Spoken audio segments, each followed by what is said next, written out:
This is Mrs. Coffee, and today we're going to talk about weather instruments. So I have quite a few of them collected because I use them in my classroom. So I'm going to talk about a few of these and how they work. So the one that you've seen most often is a thermometer. So the thermometer measures temperature, and you can see there is a red liquid, hopefully you can see that, inside of the thermometer, and the liquid expands when it gets warmer, so it moves up the thermometer on the scale as the temperature increases. So here it shows that it's about 62 degrees Fahrenheit inside my house. You can see that there is Fahrenheit on one side of the thermometer and Celsius on the other. In the US, we typically use Fahrenheit, but around the world, the metric system is the Celsius one, and in Celsius is about 17 degrees Celsius. Okay, so that is a thermometer. It measures temperature. Okay, here is another tool. This is a tool that farmers like to use. It is called a hygrometer. You may not have heard of this one before. And there's actually, along the bottom, there's also a thermometer, but the humidity part is the part that's in the blue. So it tells you how much water vapor is in the air. So it is pointing to about 69%. So we measure humidity in percent. It tells you right here, percent relative humidity. So if the air was really dry and we didn't have much water vapor in the air, this dial would go down here closer to 0. But now it's up here almost to 70, so that's quite a bit of water vapor in the air right now. And let's see, there is another version of a hygrometer here. This one tells you the same thing, and it looks like it may not be working because it's showing over 100. So I think that one is a bust. But I actually have one other one here. This is another weather tool that's 3-in-1. So you can see it's even labeled here, hygrometer, and it tells you the relative humidity in the air. And this one's showing a little bit less humidity, more like 58% humidity. And then there is another tool here that I wanted to talk about. And this one we just talked about is a thermometer. And it is showing at about 58 degrees. It'll probably go up because this was in my sunroom where it's not heated very well. So as it acclimates to the temperature in the rest of the house, that temperature is going to go up. But right now, let's look at the barometer. I'm going to zoom in a little bit more. So you can see the barometer has different numbers on it. It's not in percent. Okay. Barometer tells you how much pressure in millibars is in the air. So you can either have low air pressure, which is where it's pointing right now, or you can have high air pressure. High air pressure is when you're going to have sunny skies, beautiful weather outside. But when you have closer to these low air pressure, then that is when you start seeing storms. And if it gets really low, and it looks pretty low right now, you might have thunderstorms, you might have rain and cloudy. So if you want some nice weather, you want it to be high air pressure.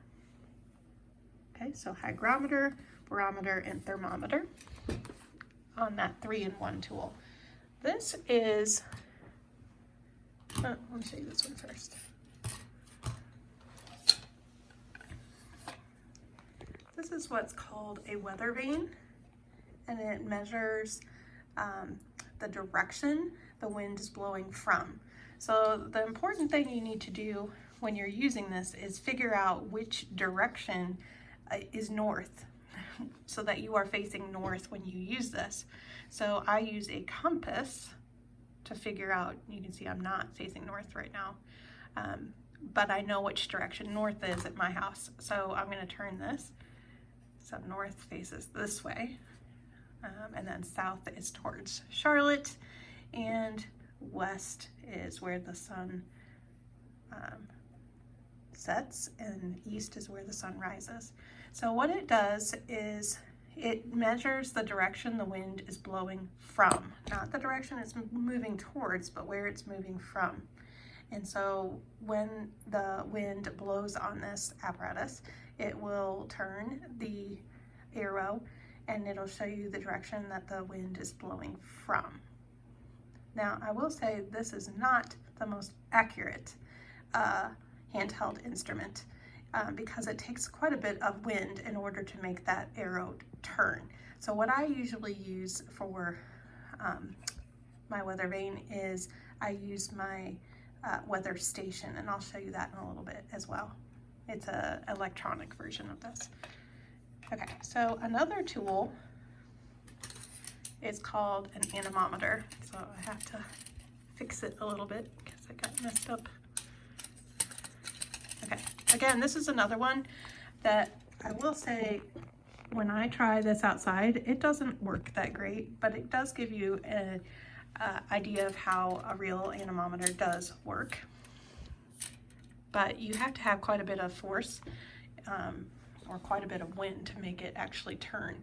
So that's why it's not that sensitive, but this is called an anemometer. And so what it does is it catches the wind in the cups and it makes the anemometer spin.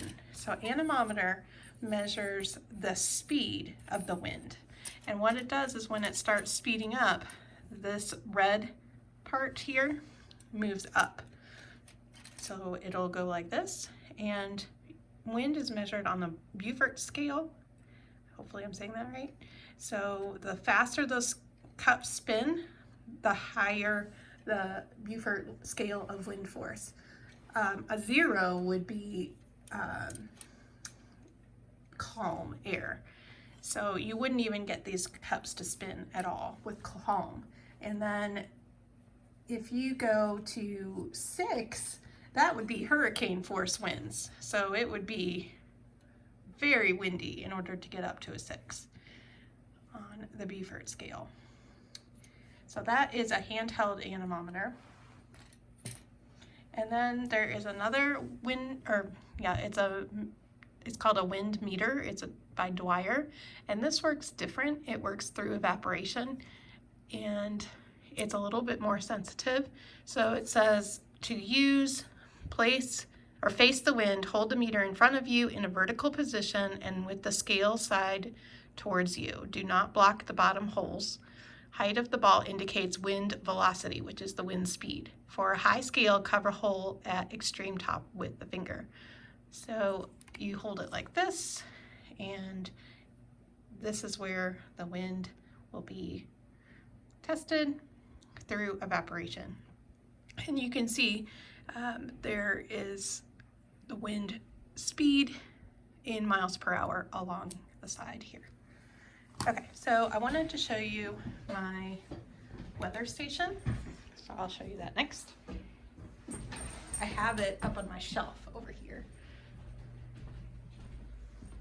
So this is connected to the weather station outside that has a bunch of these weather tools. And so you can see on the display all kinds of information. You can look at the barometer reading right here. You can look at temperature outside. You can look at the temperature in my house. You can look at the miles per hour for the wind. The average is here and the highest number is up here for today.